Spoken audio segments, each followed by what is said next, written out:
এখন নবম শ্রেণীর একটি সমস্যা সহজভাবে কিভাবে সমাধান করা যায় সেটা নিয়ে আলোচনা করছি। তার আগে সমস্যাটা দেখে নিই কি রয়েছে। নিয়ামত চাচা প্রতিটি 5 টাকা দরে 150টি ডিম কিনেছেন, কিন্তু দোকানে এনে দেখলেন 8টি ডিম ফেটে গেছে এবং 7টি ডিম পচা। প্রতিটি ডিম 6 টাকা দরে বিক্রি করলে নিয়ামত চাচা শতকরা কত লাভ বা ক্ষতি হবে হিসাব করে লিখুন। তাহলে এখানে কি বলা রয়েছে না, নিয়ামত চাচা একজন দোকানদার, সেই 150টি ডিম কিনে এনেছেন যার প্রতিটির মূল্য 5 টাকা। তাহলে এখানে নিয়ামত চাচার ক্রয় মূল্য কত না, এই 150টি ডিম 5 টাকা দরে যা খরচ হয়েছে। এবার দোকানে এনে দেখলেন তার মধ্যে 8টি ডিম ফেটে গেছে ও 7টি ডিম পচা। তাহলে এই 8 ও 7 মোট 15টি ডিম নষ্ট হয়েছে। এই 15টি ডিম বাদ দিয়ে বাকি যে ডিমগুলি সেটি প্রতিটি 6 টাকা দরে বিক্রি করেছে। অর্থাৎ এই নিয়ামত চাচার বিক্রয় মূল্য বাকি ডিমগুলো 6 টাকা করে যা দাম পেয়েছে। এবার দেখতে হবে সেক্ষেত্রে লাভ বা ক্ষতি কি হয়েছে। যদি লাভ হয়ে থাকে তাহলে লাভের পরিমাণ আমি শতকরা হিসাবে বের করব, আর যদি ক্ষতি হয়ে থাকে তাহলে ক্ষতির পরিমাণ শতকরা কত হয়েছে। শতকরা মানে কি না, তার যদি এখানে ক্রয় মূল্য 100 টাকা হতো তাহলে সেই অনুপাতে কত লাভ বা ক্ষতি হয়েছে সেটা এখানে নির্ণয়। তাহলে দেখে নিই, একদম সমাধানে চলে যাই। নিয়ামত চাচা প্রতিটি কত টাকা দরে 5 টাকা দরে কতগুলি ডিম কিনেছিল, 150টি ডিম কিনেছিল। নিয়ামত চাচার ক্রয় মূল্য, নিয়ামত চাচার ক্রয় মূল্য তাহলে কত হবে না, 150টি ডিম কিনেছিল, প্রত্যেকটির দাম ছিল 5 টাকা। মোট মোট তাহলে এখানে 750 টাকা। তাহলে এক্ষেত্রে নিয়ামত চাচা ক্রয় মূল্য 750 টাকা। এবার কি বলা রয়েছে না, সেক্ষেত্রে 8টি ডিম ফেটে গেছে, কিন্তু দোকানে এনে দেখলেন 8টি ডিম ফেটে গেছে ও 7টি ডিম পচা। তাহলে এই 7টি ও 8টি যেগুলো ফেটে গেছে বা পচে গেছে সেগুলো তো বিক্রি করা যাবে না। তাহলে কতগুলি বিক্রি হয়েছে দেখে নিই। ডিম বিক্রি করেছেন 150টি ছিল, তার থেকে 8, 7 আমরা বিয়োগ করে দিলাম। তাহলে সেক্ষেত্রে মোট কতগুলি ডিম বিক্রি হয়েছে, 135টি।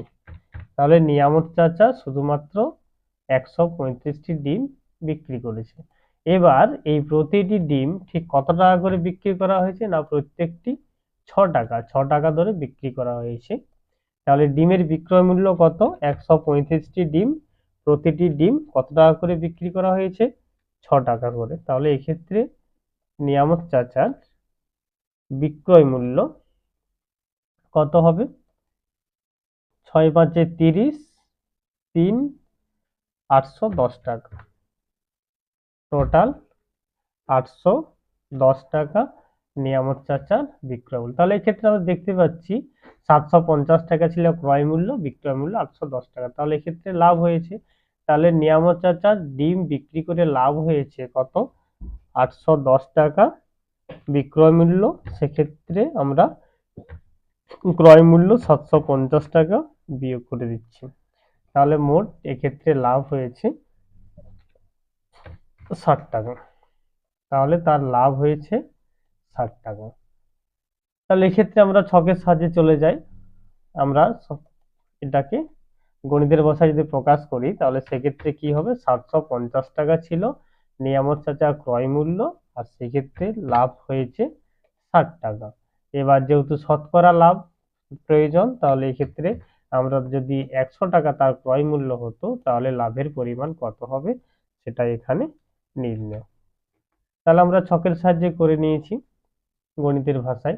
ক্রয় মূল্য লাভ, ক্রয় মূল্য 750 টাকা হলে লাভের পরিমাণ 60 টাকা, আর ক্রয় মূল্য 100 টাকা হলে লাভের পরিমাণ কত, এটাই আমাদের এখানে নির্ণয়। তাহলে দেখে নিই ক্রয় মূল্য লাভের মধ্যে কি সম্পর্ক। আমরা তো জানি যদি বেশি টাকা ইনভেস্ট করা হয় বা ক্রয় মূল্য, তাহলে লাভের পরিমাণ বেশি হবে। সেক্ষেত্রে ক্রয় মূল্য লাভের মধ্যে সরল সম্পর্ক। এক্ষেত্রে যেহেতু ক্রয় মূল্য কমেছে, ক্রয় মূল্য আগে কি ছিল 750 টাকা, এখন সেক্ষেত্রে ক্রয় মূল্য আমরা 100 টাকা নির্ণেয়। তাহলে এক্ষেত্রে ক্রয় মূল্য যেহেতু কমেছে আর ক্রয় মূল্য লাভের মধ্যে যেহেতু সরল সম্পর্ক, তাহলে যেহেতু ক্রয় মূল্য কমেছে তাই লাভের পরিমাণ কমবে। এই কমবে বা বাড়বে এই এই শব্দটির উপরে নির্ভর করে আমার এখানে সমস্যা সমাধান। তাহলে এক্ষেত্রে যেহেতু কমবে, তাহলে নির্ণেয় লাভ কি হবে? নির্ণেয় লাভ হবে এখানে প্রদত্ত মান গুণিত এই ক্রয় মূল্য, যে দুটো অ্যামাউন্ট দেওয়া রয়েছে 750 100, এদের মধ্যে একটি ভগ্নাংশ তৈরি হবে। এই ভগ্নাংশটা কি? এটা ডিপেন্ড করবে সম্পূর্ণ ঠিক এইখানে এই কমবে বা বাড়বে এটার উপরে। যেহেতু এখানে কমবে অর্থাৎ এই ক্রয় মূল্যের মধ্যে যেটি কম সেটি থাকবে উপরে আর অন্যটি হবে নিচে। তাহলে এখানে 100 উপরে 750 নিচে, আর এখানে প্রদত্ত মান দেওয়া রয়েছে 60। তাহলে এক্ষেত্রে নির্ণেয় লাভ 60 গুণিত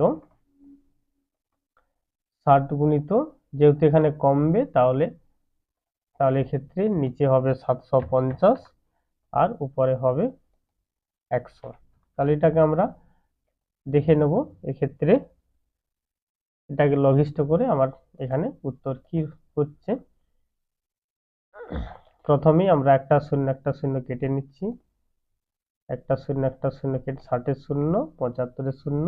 এবার এটা যদি আমি 3 দ্বারা কেটে দিই, 3 2 6 আর এটা 3 25 75।